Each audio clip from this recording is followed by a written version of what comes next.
இங்க ஒருத்தன் அவனோட இருந்த பொண்ணு அம்மா நம்பருக்கு கால் பண்றான். பத்த வேற யாருக்கோ ராங்கா கால் போயிடுது. ஒரு பொண்ணு தான் அட்டன் பண்றா. அந்த பொண்ணு கிட்டே அம்மா ரீசெண்டா இறந்து போயிட்டாங்க, இது என்னோட அம்மா நம்பர் தான், தயவு செஞ்சு இந்த நம்பர் என்கிட்ட கொடுத்துருங்களேன்னு கேக்குறான். அந்த பொண்ணு அதெல்லாம் தர முடியாதுன்னு சொல்லிடுறா. எங்க டெய்லி அம்மாக்கு கால் பண்ற மாதிரி நினைச்சு உங்களுக்கு கால் பண்றேன், நீங்க அட்டன் மட்டும் பண்ணி வச்சா போதும் சொல்றான். இவ்வளவு பாவமா இருக்கே சொல்லிட்டு ஒத்துக்கிறா. இவனும் டெய்லி கால் பண்ணி தன்னை போல ஏதோ பேசிட்டு இருக்கான். அப்படி இவன் என்னதான்டா பேசுறான்னு சொல்லிட்டு கேப்பா. அவளுக்கு இவன் பேசுறது ரொம்பவே பிடிச்சு போயிடுது. அடுத்து 3 நாளா அவன் கால் பண்ணவே மாட்டான். இவ கால் பண்ணதுனால அவனை இவ ரொம்பவே மிஸ் பண்ணுவா.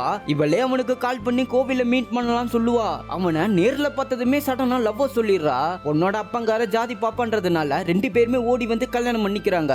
இப்படியே காலம் கடந்து போகுது. ஹீரோயினும் 9 மாசம் முழுங்காம இருப்பா. நல்லபடியா குழந்தை பிறக்கணும் சொல்லிட்டு ஹீரோ காட்டுக்குள்ள இருக்க குலதெய்வ கோயிலுக்கு கூட்டிட்டு போவான். அங்கிருந்து வந்துட்டு இருக்கும்போது பொண்ணோட அப்பங்கார கத்தியோட வந்து கீழ் ஜாதி பையிலடி கல்யாணம் பண்ற சொல்லிட்டு பெத்த பொண்ணிய வெட்டுறான். ஹீரோ அந்த ஆள் அடிச்சு போட்டுட்டு ஒய்ஃபை காப்பாத்தி தூக்கிட்டு வந்துட்டு இருக்கும்போது ஹீரோயினோட தாய்மாமா வந்து ஈவ இறக்கமே இல்லாம ஹீரோனை வெட்டி கொன்னுட்டு அவன் வயித்துல இருக்க குழந்தைய எடுத்து வெளியே வீசிடுறான். இந்த வழியிலேயே சாப்பிடான்னு சொல்லிட்டு ஹீரோவை மட்டும் உயிரோட விட்டுட்டு போயிடுறாங்க.